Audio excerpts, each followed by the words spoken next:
முதலாவது வினா, இலவச கல்வியின் தந்தை என அழைக்கப்படுபவர். இலவச கல்வியுடைய தந்தை என அழைக்கப்படுபவர் CWW கண்ணங்கரா அவர்கள். பின்வருவற்றில் தொற்றாத நோய்க்கு உதாரணமாக இருப்பது. இந்த பகுதி மிக முக்கியமான ஒரு விடயமாக இருக்கும். நோய்கள் தொடர்பாக, தொற்றும் நோய்கள், தொற்றா நோய்கள் தொடர்பாக நீங்கள் கற்றிருக்க வேண்டும். தரம் 4 ஆசிரியர் வழிகாட்டியிலே இந்த விடயம் வழங்கப்பட்டிருக்கின்றது. எனவே நிச்சயமாக தொற்றக்கூடிய நோய்கள், தொற்றா நோய்கள் தொடர்பாக முழுமையாக கற்றுக்கொள்ளுங்கள். இந்த வினாவிலே 3 விடைகள் தரப்பட்டிருக்கின்றன. வாந்தி பேதி, நீரிழிவு, டெங்கு. இதிலே தொற்றாத நோய்க்கு உதாரணமாக அமைவது நீரிழிவு. அடுத்த வினா, கால்களை உடைய விலங்குகள் மாத்திரம் இடம்பெறும் விடை எது? ஒவ்வொரு விடைகளிலும் 3 பிராணிகள் தரப்பட்டிருக்கின்றன. அதிலே கால்களை உடைய விலங்குகள் மாத்திரம், ஆகவே 3 பிராணிகளும் கால்களை உடைய பிராணிகளாக இருக்க வேண்டும். முதலாவது விடையை எடுத்துக்கொண்டோமாக இருந்தால் நாய், மண்புழு, கொக்கு. இதிலே மண்புழு கால்களற்ற ஒரு பிராணியாகும். எனவே முதலாவது விடை பொருத்தமற்றதாக இருக்கும். இரண்டாவது விடையை எடுத்துக்கொள்வோம். பூனை, பாம்பு, கோழி. இதிலே பாம்பு கால்கள் அற்ற ஒரு பிராணியாக இருக்கின்றது. எனவே இரண்டாவது விடையும் தவறானது. மூன்றாவது விடையிலே கிளி, தாரா, ஆமை. இந்த 3 பிராணிகளும் கால்களுடைய பிராணிகளாக இருக்கின்றது. எனவே மிகச்சரியான விடை மூன்றாவது விடை. அடுத்த வினா, ஆங்கில ஆட்சியில் இருந்து இலங்கை சுதந்திரம் அடைந்த ஆண்டு. இலங்கை சுதந்திரம் பெற்ற ஆண்டுதான் இங்கே கேட்கப்பட்டிருக்கின்றது. 1948ஆம் ஆண்டு. இதிலே ஆண்டுகளோடு தொடர்புடைய மிக முக்கியமான சில விடயங்கள் இருக்கின்றன. உங்களுடைய பாடத்தோடு தொடர்புடைய விடயங்களாக போர்த்துகேயர், ஒல்லாந்தர், ஆங்கிலேயர் ஆகியோர் வந்திறங்கிய ஆண்டுகள். உதாரணமாக போர்த்துகேயர் 1505ஆம் ஆண்டு, ஒல்லாந்தர் 1658ஆம் ஆண்டு, ஆங்கிலேயர் 1796ஆம் ஆண்டு. இந்த 3 வெளிநாட்டவர்களும் வந்திறங்கிய ஆண்டுகள். அதே நேரம் முழுமையாக இலங்கை முழுவதையும் கைப்பற்றிய வெளிநாட்டவர் ஆங்கிலேயர்கள் தான். அவர்கள் 1815ஆம் ஆண்டு 1815ஆம் ஆண்டு இலங்கையை கைப்பற்றி கொண்டார்கள், முழுமையாக கைப்பற்றி கொண்டார்கள். அதன் பின்னர் 1948ஆம் ஆண்டு இலங்கைக்கு சுதந்திரம் வழங்கினார்கள். இலங்கை ஆங்கிலேயருடைய ஆட்சியில் இருந்து இலங்கை சுதந்திரம் அடைந்தது. அதன் பின்னர் 1972ஆம் ஆண்டு இலங்கை குடியரசாக மாறியது. குடியரசாகிய ஆண்டு 1972ஆம் ஆண்டு. இவ்வாறாக இருக்கக்கூடிய இந்த பிரதானமான ஆண்டுகளை நினைவிலே வைத்துக் கொள்ளுங்கள். அடுத்த வினா, அனைத்து முன்னி விலங்குகள் என குறிப்பிடப்படுபவை. அனைத்து முன்னி என்று நாங்கள் எந்த விலங்குகளை, எந்த பிராணிகளை அவ்வாறு அழைப்போம் என்பதுதான் வினா. முதலாவதாக தாவர வகையை மாத்திரம் உணவாக கொள்ளும் விலங்குகள். தாவர வகை என்கின்ற போது தாவரத்தினுடைய பூக்களாக இருக்கலாம், வேர்களாக இருக்கலாம், தண்டுகளாக இருக்கலாம், இலைகளாக இருக்கலாம். தாவரத்தினுடைய பகுதிகள், தாவர வகைகளை மாத்திரம் உணவாக கொள்பவை தாவர உண்ணிகள் அல்லது இலை உண்ணிகள் என்று அழைக்கப்படும். தாவர உண்ணிகள் அல்லது இலை உண்ணிகள் என்று அழைக்கப்படும். மாமிச வகையை மாத்திரம் உணவாக கொள்ளும் விலங்குகள் இவை ஊனுண்ணிகள் அல்ல மாமிச உண்ணிகள் என்று அழைத்துக் கொள்வோம். மாமிச வகை மாத்திரம். மூன்றாவதாக தாவர மாமிச உணவு ஆகிய இரண்டையும் உணவாக கொள்ளும் விலங்குகள். எனவே அனைத்து முன்னி விலங்குகள் என்பது தாவர உணவுகளையும் உண்ண வேண்டும், மாமிச உணவுகள், இந்த 2 உணவுகளையும் உண்ணக்கூடிய விலங்குகளைத்தான் அனைத்து முன்னி விலங்குகள் என்று குறிப்பிடுவோம். அடுத்த வினா, நீராவியில் அவிப்பதனால் தயாரிக்கப்படும் உணவு வகை. நீராவியை பயன்படுத்தி தயாரிக்கப்படக்கூடிய உணவு தான் இங்கே கேட்கப்பட்டிருக்கின்றது. ஆகவே சரியான விடை இடியப்பம். அடுத்த வினா, வீட்டு தோட்டத்தில் பயிர்களுக்கு இடையில் செவ்வந்தி பயிரை பயிரிடுவதன் முக்கிய நோக்கம். இந்த வினாவை பார்க்கின்ற போது நாங்கள் இதற்கு முன்னர் பார்த்த காணொளியில் நான் இதே வினாவை பகிர்ந்திருந்தேன். ஆனால் அது வேறொரு ஆண்டில் பரீட்சையிலே இடம்பெற்ற வினா. இது வேறொரு ஆண்டிலே இடம்பெற்ற பரீட்சையிலே கேட்கப்பட்ட வினா. ஆகவே ஒரே வினா 2 தடவைகள் பரீட்சையிலே வந்திருக்கின்றன. இவ்வாறாக நீங்கள் கடந்த கால வினா பத்திரங்களிலே இருக்கக்கூடிய சுற்றாடல் சார்ந்த செயற்பாடுகளோடு தொடர்புடைய வினாக்களை செய்கின்ற போது நீங்களாக இனங்காணக்கூடியதாக இருக்கும். சில வினாக்கள் ஒரே மாதிரி தொடர்ச்சியாக, சில நேரம் அடுத்தடுத்த ஆண்டுகளில் ஒரே பகுதிக்குள் ஒரே வினாக்களை நீங்கள் கூடுதலாக அவதானிக்கக்கூடியதாக இருக்கும். கடந்த கால வினாப்பத்திரங்களை செய்கின்ற போது நீங்கள் இந்த அனுபவத்தினை எதிர்கொள்வீர்கள். தற்போது விடையினை பார்ப்போம். வீட்டு தோட்டத்திற்கு அழகை சேர்ப்பதற்கு, பயிர்களுக்கு சேதம் விளைவிக்கும் பூச்சிகளை விரட்டுவதற்கு, வீட்டுத் தோட்டத்தின் இட அளவை உச்ச அளவில் பயன்படுத்துவதற்கு. வீட்டுத் தோட்டத்தோடு தொடர்புடைய வகையிலே செவ்வந்தி பயிர் நாட்டுவதற்கான பிரதான காரணம் பயிர்களுக்கு சேதம் விளைவிக்கக்கூடிய பூச்சிகளை விரட்டுவதற்காக. அடுத்த வினா, சூரிய ஒளி மூலம் கிடைக்கும் வெப்பத்தினால் நீர் ஆவியாகுதல் பயன்படும் சந்தர்ப்பம். சூரிய ஒளி மூலம் கிடைக்கின்ற இந்த வெப்பத்தின் காரணமாக நீர் ஆவியாகுதல் எனும் செயற்பாடு எங்களுக்கு பயன்படக்கூடிய ஒரு சந்தர்ப்பம் எது என்பதால் வினா. முதலாவது, பழங்களிலிருந்து ஜாயமை தயாரித்தல், மீனிலிருந்து கருவாட்டை தயாரித்தல், பசுப்பாலிலிருந்து வெண்ணெயை தயாரித்தல். இந்த வினாவை நன்றாக கவனித்துக் கொள்ளுங்கள். அன்றாட செயற்பாடுகளிலே நாங்கள் அவதானிக்கக்கூடிய ஒரு விடயத்தினை வினாவாக மாற்றியிருக்கின்றார்கள். சூரிய ஒளி மூலம் கிடைக்கக்கூடிய வெப்பத்தினால் நீராவியாகுதல் பயன்படும் சந்தர்ப்பம். இதிலே மிக சரியான விடையாக மீனிலிருந்து கருவாட்டை தயாரித்தல் என்கின்ற விடை பொருந்தும். நன்றாக வினாவோடு ஒப்பிட்டு பாருங்கள். இவ்வாறாக நாங்கள் அன்றாடம் பார்க்கக்கூடிய சில செயற்பாடுகள் பாடத்தோடு தொடர்படுத்தப்பட்டு வினாக்களாக நிச்சயமாக இடம்பெறும். அடுத்த வினா, சூழல் மாசடைதல் குறைவானது. சூழல் மாசடைதல் குறைவானது.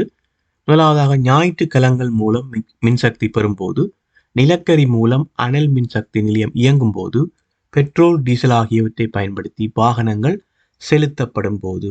இந்த 3 விடைகளிலும் ஞாயிற்று கலங்கள் மூலம் மின்சக்தியை பெறும்போது எங்களுக்கு சூழல் மாசுபடுத்தல் மிக மிக குறைவாக இருக்கும். அதற்கான சந்தர்ப்பங்கள் மிக மிக அரிது. ஆனால் ஏனைய 2 விடைகளையும் பாருங்கள். நிலக்கரி மூலம் அனல் மின்சக்தி நிலையம் இயங்குதல், பெட்ரோல் டீசல் ஆகியவற்றை பயன்படுத்தி வாகனங்கள் செலுத்தப்படுதல், இவ்வாறாக ஏனைய 2 செயற்பாடுகளும் நிச்சயமாக முதலாவது விடையோடு ஒப்பிடுகின்ற போது சூழல் மாசுதலுக்கான காரணங்கள் அங்கே இருக்கின்றன, செயற்பாடுகள் அங்கே இருக்கின்றன. ஆனால் முதலாவது விடையில் அவ்வாறாக இல்லை. அடுத்த வினா, பனிக்கட்டிகள் பயன்படுத்தப்படும் சந்தர்ப்பம். முதலாவதாக, பல வகைகளை நல்ல நிலையில் பாதுகாத்தல், உலர் தானியங்களை பழுதடையாமல் வைத்திருத்தல், மீனை பழுதடையாமல் வைத்திருத்தல். தரப்படக்கூடிய விடைகளில் சில வேளைகளிலே ஒன்றுக்கு மேற்பட்ட விடைகள் சரியாக இருப்பது போன்று உங்களுக்கு தோன்றலாம். ஆனால் நீங்கள் வினாவோடு மிக மிக நெருக்கமான மிக மிக பொருந்தக்கூடிய வகையிலே விடையை தெரிவு செய்ய வேண்டும். அதான் மிக முக்கியமான விடயம். ஆகவே தரப்பட்ட 3 செயற்பாடுகளிலும் பனிக்கட்டிகளுடைய மிக மிக அதிகளவிலான பயன்பாடு மீனை பழுதடையாமல் வைத்திருத்தல். அடுத்த வினா, பின்வரும் உணவு வகைகளில் உடலுக்கு சக்தியை வழங்குவதற்கு தேவையான உணவு. உடலுக்கு சக்தி என்கின்ற போது உங்களுக்கு தெரியும், அந்த போசணைக்கூறு கார்போஹைட்ரேட், அதாவது மாப்பொருள் உணவாக இருக்க வேண்டும் உடலுக்கு சக்தியை வழங்குகிற போசணைக்கூறு. எனவே அந்த போசணைக்கூறை எங்களுக்கு தரக்கூடிய உணவை நாங்கள் தெரிவு செய்ய வேண்டும். சோறு, பயற்றங்காய், வல்லாரை. இதிலே சோறு தான் உடலுக்கு சக்தியை வழங்குகின்ற உணவாக இருக்கின்றது.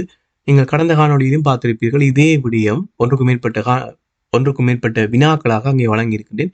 இந்த பகுதியிலே, உணவு சார்ந்த பகுதியிலே, உணவு அவற்றில் இருக்கக்கூடிய போசணைக்கூறுகள் அவை எங்களுக்கு என்ன சக்திகளை தருகின்றது, எந்த போசணைக்கூறை எங்கள் உடலுக்கு வழங்குகின்றது என்பது தொடர்பாக நிச்சயமாக ஒவ்வொரு வருடங்களுமே வினாக்கள் வருவதுண்டு.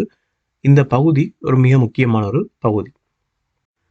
அடுத்த வினாவை கவனித்துக் கொள்ளுங்கள். நீர் நிரப்பப்பட்ட ஒரு போத்தல் உருவில் காட்டப்பட்டுள்ளது. இங்கு நீர் மூலம் ஏற்படுத்தப்படும் அமுக்கம் அதிகமுள்ள இடம் இது. 3 இடங்கள் இங்கே காட்டப்பட்டிருக்கின்றது. ABC.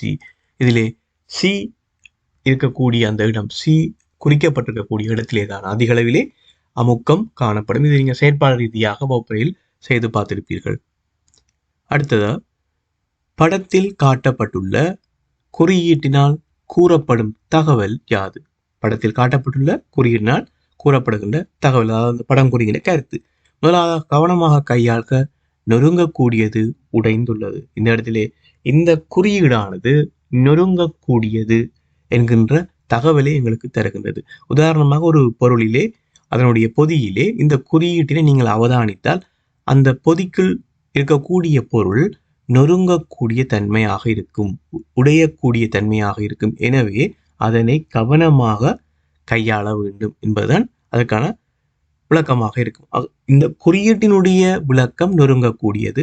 நீங்கள் இந்த குறியீடு இருக்கக்கூடிய பொதிகளிலே கவனமாக கையாள்க என்கின்ற அந்த குறியீட்டினையும் அவதானித்திருப்பீர்கள். காரணம், நொறுங்கக்கூடிய அல்லது உடையக்கூடிய பொருளாக இருக்கின்ற காரணத்தினாலே அதனை கவனமாக கையாளுங்கள் என்பது அதனுடைய விளக்கமாக இருக்கும்.